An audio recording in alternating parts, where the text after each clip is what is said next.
আসসালামু আলাইকুম এভরিওয়ান। আশা করি সকলে ভালো আছেন। এই যে দেখতেছেন আমাদের খুব সুন্দর একটি লাভবার্ড পাখি এবং তার কিউট কিউট 4টি বাচ্চা।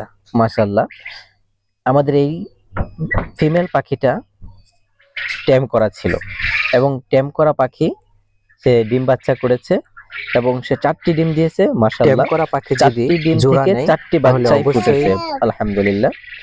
অনেকে প্রশ্ন করেন, ভাই ট্যাম করা পাখি কি ডিম বাচ্চা করে? হ্যাঁ ভাই, অবশ্যই ট্যাম করা পাখি ডিম বাচ্চা করে, তবে ট্যাম করা পাখিগুলো জোড়া দিতে একটু সমস্যা হয়। আমাদের এই ফিমেল পাখিটাকে তার মেল পাখির সাথে জোড়া দেওয়ার সময় 3টা পাখির সাথে জোড়া দেওয়া হয়েছিল, কিন্তু সে 3টা পাখির সাথেই জোড়া দেয়নি। লাস্ট বার 4র্থ পাখির সাথে যে জোড়া নিয়েছে এবং ওই পাখি থেকেই আমাদের এই 4টি বাচ্চা এবং 4টি বাচ্চাই ফুটেছে আলহামদুলিল্লাহ। তবে এর আগে যখন ডিম পেড়েছিল আমি ওই ডিমগুলো ফেলে দিয়েছি যাতে প্রবলেম না হয়। এখন এই 4টি বাচ্চা দ্বিতীয়বারে ডিম পাড়ার পর এই 4টি বাচ্চাকে ট্যাম করার সংগ্রহ পরে করেছি। মাশাআল্লাহ, যখন জোড়া এই ট্যাম করা পাখিগুলো, ওই যে মেল পাখিটাও কিন্তু মোটামুটি ফিমেল পাখির দেখা দেখি ট্যাম হয়ে গেছে। তবে ডিম বাচ্চা করার পর ট্যাম করা ফিমেল বাচ্চাগুলো ট্যাম ভুলে যায়, সামথিং ট্যাম ভুলে যায় এবং সে বাচ্চার প্রতি কেয়ারফুল হয়ে থাকে। যত ট্যামই হোক, বাচ্চা কোনোভাবেই সে কাউকে ধরতে দিবে না বা স্পর্শ করতে দিবে না। দেখুন, এই যে বাচ্চা ধরতেছি, হঠাৎ এই যে কিভাবে ঠোকর দিয়ে দিল, আরেকটু হলে হাতই কেটে দিত।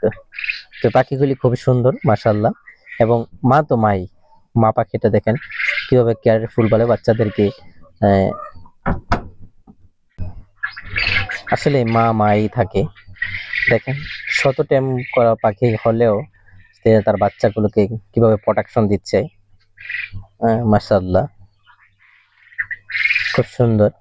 ভিডিওটি ভালো লাগলে সবাই শেয়ার করে দিবেন, আর আমার চ্যানেলে নতুন হয়ে থাকলে চ্যানেলটি সাবস্ক্রাইব করে দিবেন। দেখতেছেন ফিমেল পাখিটা কি সুন্দরভাবে আমাদের কাছে আদর খাচ্ছে। ট্যাম করা বাচ্চা